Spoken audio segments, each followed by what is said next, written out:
juste avant, aujourd'hui, je voudrais juste qu'on revienne sur Philippines. Philippines, on va revenir sur ce qui s'est passé, Gauthier Lebray. Et il y a Marius Larrivé, qui est avec nous, petit-fils de Berthe Picot, 91 ans, violé et tué en juin 2021 par un migrant clandestin pakistanais sous OQTF. Je voulais juste avoir son sentiment sur ce qui s'est passé et sur le drame de Philippines. Juste avant, Gauthier Lebray, il s'est passé un truc très grave quand même. Marius était au rassemblement Place d'Enfer à Paris du collectif Némésis et de Clerc, qui a été violé par une personne sous OQTF. Et il faut savoir que lors de ce rassemblement, il y avait un service de sécurité privé, parce que Alice Cordier, la patronne de Némésis, a été obligée de faire ça, parce que la veille, il y a une minute de silence à Vienne, sous l'impulsion d'une députée d'Éric Ciotti, Anan Mansouri, qui a été perturbée par un petit groupe d'antifa. C'est comme ça qu'ils se présentent. Et alors, ils ont crié des slogans antifascistes, comme si faire une minute de silence pour Philippines était du fascisme, et comme si cette jeune députée d'Éric Ciotti était fasciste. Et parmi ceux qui s'en sont pris à cette minute de silence, qui l'ont tout simplement saboté, qui ont saboté ce moment de recueillement pour la mémoire de Philippines, il y a un attaché parlementaire de la France Insoumise qui s'appelle Alan Brunon et qui est attaché parlementaire du gendre de Jean-Luc Mélenchon.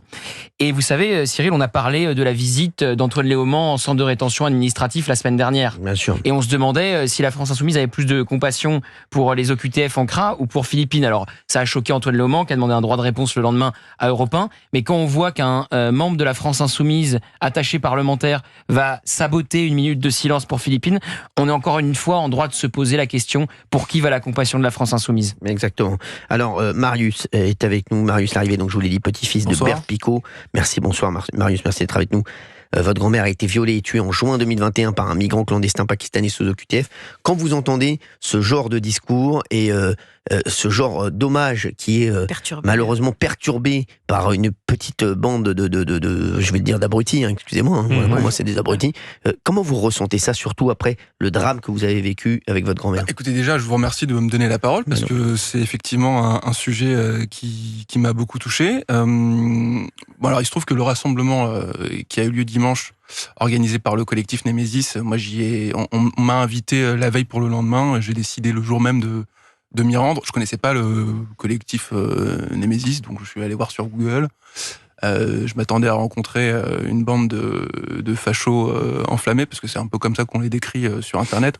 Bon, moi j'ai rencontré une équipe de jeunes femmes courageuses qui ont des opinions peut-être pas toutes les mêmes que moi, mais en tout cas qui ont envie de faire bouger les choses.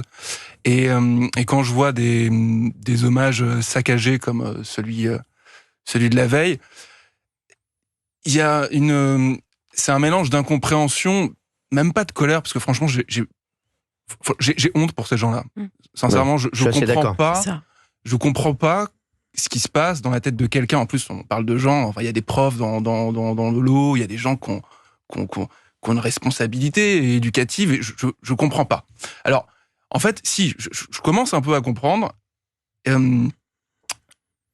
Aujourd'hui, si on pointe du doigt une défaillance comme le traitement des OQTF en France, on passe immédiatement pour un facho. Ouais. C'est ça. Et je voudrais j'en profiter un petit peu de ce passage radio pour rappeler tous les gens sur Europe 1, pour rappeler tous les gens de sensibilité de gauche qui sont touchés par ce qui s'est passé, à se manifester et à essayer de créer un mouvement d'ampleur. Parce que en fait, là, ce que je voudrais vraiment dire, la chose sur laquelle je voudrais insister, c'est qu'aujourd'hui, c'est la société civile qui doit s'emparer du sujet.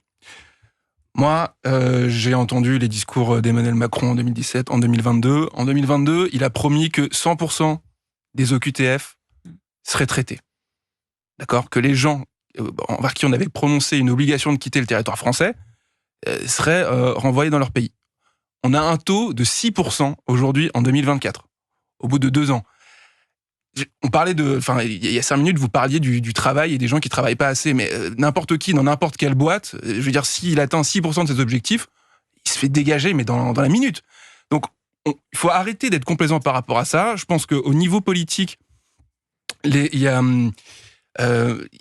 trop de clientélisme. Donc, faut arrêter d'aller de regarder du côté des hommes et des femmes politiques de ce pays qui, pour des raisons électorales, n'agiront pas ou seront en permanence dans le dogme. Et moi, j'invite les gens de toute sensibilité politique, de gauche, de droite, à sortir de ce dogme, à juste regarder les choses en face. Quand on s'indigne de la mort de Philippine, qu'on manifeste, qu'on prend la parole, c'est pas pour essentialiser le migrant. On cherche pas non plus à minimiser les violences faites aux femmes, les violences sexuelles et sexistes. C'est un vrai problème de société. Ça touche beaucoup trop de femmes dans ce pays. C'est pas du tout un problème secondaire. Et toutes les violences sexistes et sexuelles faites aux femmes sont à condamner. Et voilà, c'est un problème majeur. C'est un problème de sécurité publique. Mais faut pas regarder ailleurs quand des meurtres qui auraient pu être évités, si on avait tout simplement appliqué ces obligations de quitter le territoire français, quand ces OQTF ne sont pas respectés.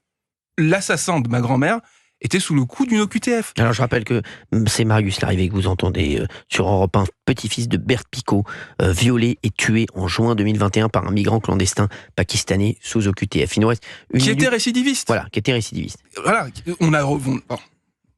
Non mais juste, Marius, il nous reste une minute. Quand vous avez entendu le drame de Philippine, comment vous prenez ça? C'est-à-dire, est-ce que vous prenez ça comme encore un coup de poignard dans le dos par rapport à ce qui s'est passé avec votre grand-mère? Je me dis surtout que rien n'a bougé. Rien n'a bougé. Mais cela dit, ça m'interroge, mais ça ne me surprend pas. Moi, je n'ai reçu aucun coup de fil. Ma famille n'a reçu aucun coup de fil d'un responsable politique, aucun courriel, aucune lettre, rien. Et en fait, quand on est victime de ce type de faits divers, faut bien que les auditeurs comprennent. On n'a pas de suivi psychologique, on n'a pas de prise en charge de rien du tout. Merci, je voudrais remercier Marius d'avoir été avec nous et son témoignage est toujours très très fort. Je voulais absolument l'avoir avec nous aujourd'hui sur Europe 1, même 10 minutes. Merci Marius d'avoir été avec nous. Merci à vous. Et merci à vous et continuez votre combat, on espère que ça va bouger. On vous laisse avec Laurence Ferrari sur CNews et Europe 1. Merci à tous d'avoir été avec nous sur Europe 1. On se retrouve demain 16h et bien entendu, il y aura Gauthier Lebray, mon petit protégé qui ne bouge pas. À demain sur Europe 1.